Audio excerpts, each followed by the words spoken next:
Bienvenidos una vez más a este espacio virtual, donde Dios nos da el privilegio de proclamar su palabra. Es un gusto para mí poder compartirles la palabra de nuestro Dios. Quiero en esa hora compartirles una porción de la Escritura en el libro de los Hechos, en el capítulo 2, a partir del verso 43. Dice así: y sobrevino temor a toda persona, y muchas maravillas y señales eran hechas por los apóstoles. Todos los que habían creído estaban juntos y tenían en común todas las cosas. Vendían sus propiedades y sus bienes y los repartían a todos según la necesidad de cada uno, y perseverando unánimes cada día en el templo y partiendo el pan en las casas, comían juntos con alegría y sencillez de corazón, alabando a Dios y teniendo favor con todo el pueblo. Y el Señor añadía a la iglesia cada día los que habían de ser salvos. Aquí en este pasaje encontramos el nacimiento de la iglesia como resultado o fruto de la proclamación del Evangelio por medio del apóstol Pedro. Los convertidos al Señor comienzan a reunirse, a vivir juntos su fe, la fe que han recibido en Cristo. Es que la vida cristiana no se puede vivir separados los unos de los otros. Tenemos que estar unidos.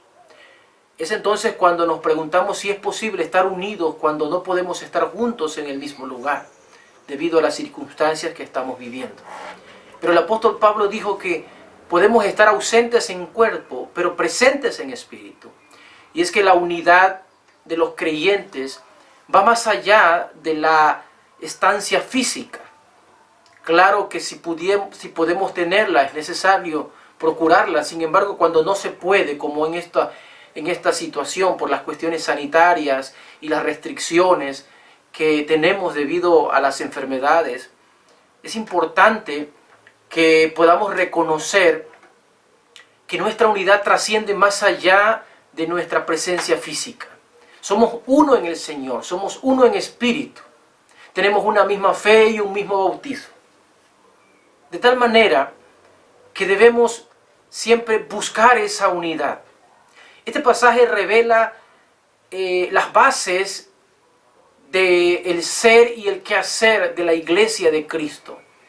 Es un pasaje fundamental, básico, porque se nos da al origen, al comienzo de la vida cristiana, los primeros creyentes. Y hay cosas que tenemos que enfatizar que son de suma importancia. Por ejemplo, en primer lugar encontramos que había temor. Sobrevino temor a toda persona. Muchas maravillas y señales eran hechas por los apóstoles. El Evangelio debe producir temor en la vida de las personas. Y un temor de reverencia, un temor de respeto a Dios. Hoy nos encontramos inmersos en una sociedad irrespetuosa, una sociedad que se ha rebelado contra Dios en muchos aspectos. Y nosotros, la iglesia de Cristo, no podemos seguir el juego a una humanidad caída que es despectiva para con Dios. Nosotros necesitamos tener temor del Señor. Y el temor a Dios implica que en nuestra conducta, en nuestras palabras, en nuestros hábitos, podamos reconocer a Dios. Hay mucha gente que, si uno le pregunta, ellos no se van a declarar ateos, van a decir que creen en Dios. Sin embargo, son ateos prácticos, es decir, a veces profesan a Dios con sus labios, con su boca, pero con sus hechos lo niegan. Y no podemos decir que creemos en Dios de labios y negarlo en nuestra vida práctica. Tenemos que dar a conocer a Dios, a Jesucristo, con nuestra vida, con nuestras palabras, con nuestras acciones, con nuestras actitudes. Los religiosos del tiempo de Jesús eran personas que decían creer en Dios, pero actuaban de una manera totalmente contraria a la fe que profesaban. Por ejemplo, el Señor Jesucristo contó la historia del buen samaritano, donde los religiosos son los que pasan de largo ante la necesidad. Aquellos que tienen el renombre de ser personas santas son los que son despectivos o ignoran el dolor y el sufrimiento ajeno, mientras que uno que era considerado lejos de la religión o de la fe, fue aquel quien mostró la misericordia y la compasión. Y el Señor Jesucristo nos dijo o nos dio ejemplo de que eso es lo que debemos hacer. Él dijo: entended lo que significa misericordia quiero y no sacrificios. Así que el temor de Dios es una forma de vida donde se revela el carácter de Dios en lo que hacemos, decimos o en nuestras actitudes. Y los primeros creyentes daban testimonio de lo que habían creído, de la fe que habían recibido en Cristo. Esto producía que los líderes, en este caso los apóstoles, seguían manifestando a través del encargo de nuestro Señor Jesucristo, seguían manifestando esas señales y esas maravillas. Esto se debe a que ellos continuaron la obra de Cristo con la misma autoridad directa que el Señor Jesucristo les había encomendado, haciendo los mismos milagros, haciendo los mismos prodigios que Jesús. De esta forma afianzaban el Evangelio, daban la confirmación de lo que Jesús había comenzado.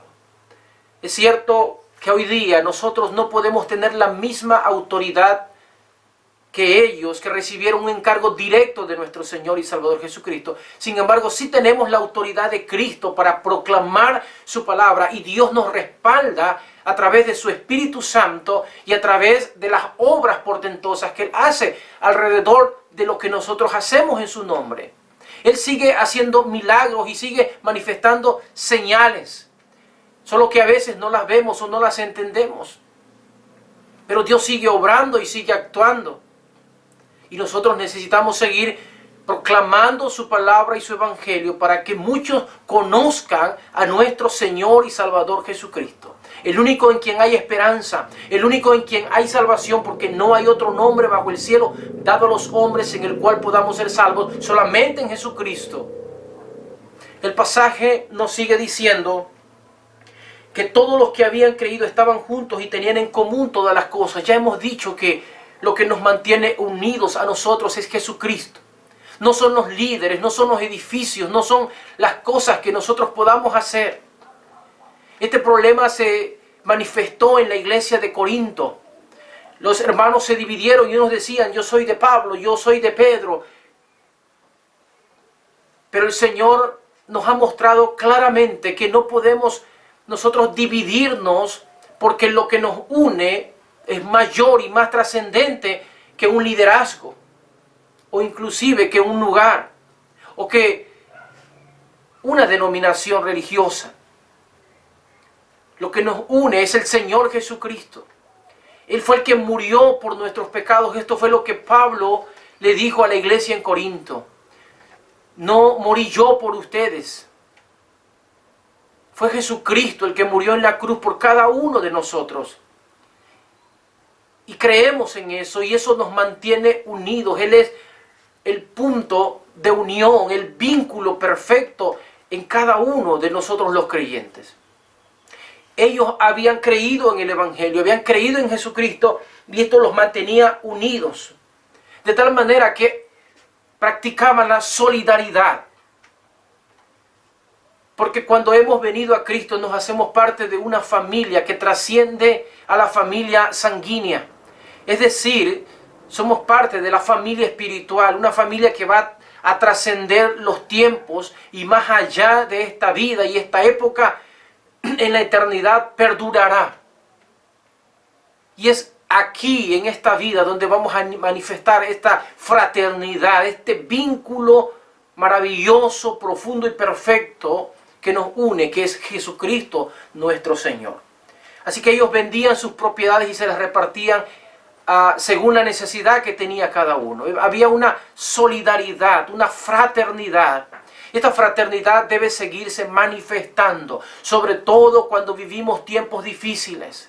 La preocupación de los unos por los otros, el amor cristiano debe reflejarse siempre en nuestras vidas para que dé evidencia de que somos una verdadera iglesia de Jesucristo. La preocupación mutua la exhortación mutua, el estar siempre comunicándonos los unos con los otros. Hoy tenemos muchos medios para hacerlo. Si no lo podemos hacer de forma física, sí lo podemos hacer por muchos medios virtuales. Y tenemos que practicar nuestra fe, lo que hemos creído y lo que somos. Somos una familia, somos una sociedad alternativa que siempre debemos permanecer juntos, como dice el texto, en el templo o en las casas, si no hay lo uno, lo otro, y si no, hoy tenemos muchas otras maneras de estar juntos, pero debemos procurarlo hasta donde nos sea posible.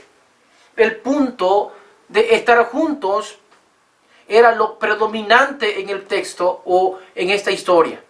No era el lugar, templo o casas. Lo que era importante es que estaban juntos, comían juntos y permanecían unidos en el Señor. En esa unidad alababan a Dios. Así que hoy día nosotros no debemos de perder de vista que si hay algo importante en la vida de la iglesia hoy es que debe permanecer unida en el Espíritu, unida en su fe, unida en sus convicciones. A diferencia del pueblo de Israel en el desierto, que era un pueblo que continuamente estaba murmurando, criticando. Y de esta manera lo único que hacían es, como dice el apóstol Pablo, dice que cuando vivimos de esa forma, murmurando, criticándonos, es como si nos estuviésemos comiendo los unos a los otros. Dios nos invita a ser humildes, a ser sencillos y a poder mantener la unidad de la vida de la iglesia. Solamente en el Espíritu podemos estar de acuerdo y podemos vivir de acuerdo. Y cuando podemos hacer esto y estar unidos y caminar juntos, cuando Dios ve a su pueblo amándose, compartiendo, ayudándose, alentándose, motivándose, exhortándose, cuando Dios ve a su pueblo haciendo lo que tiene que hacer, profesando una fe, viviendo, practicando el Evangelio, entonces el Señor añade a la iglesia los que han de ser salvos. Es Dios el que obra en el corazón de las personas, el que transforma, el que cambia, el que regenera, el que anima, el que levanta. Es Dios el que hace la obra en cada uno de nosotros, pero para ello su pueblo tiene que vivir en la unidad del Espíritu y dar testimonio de la verdad. Nuestras vidas, nuestro comportamiento, es la proclamación más poderosa del Evangelio hacia el mundo. No ensuciemos las redes sociales con cosas vanas, con cosas que no tienen sentido. No le sigamos el juego a las personas que no tienen temor de Dios ni conocimiento de Dios. Manifestemos lo que somos, lo que hemos creído.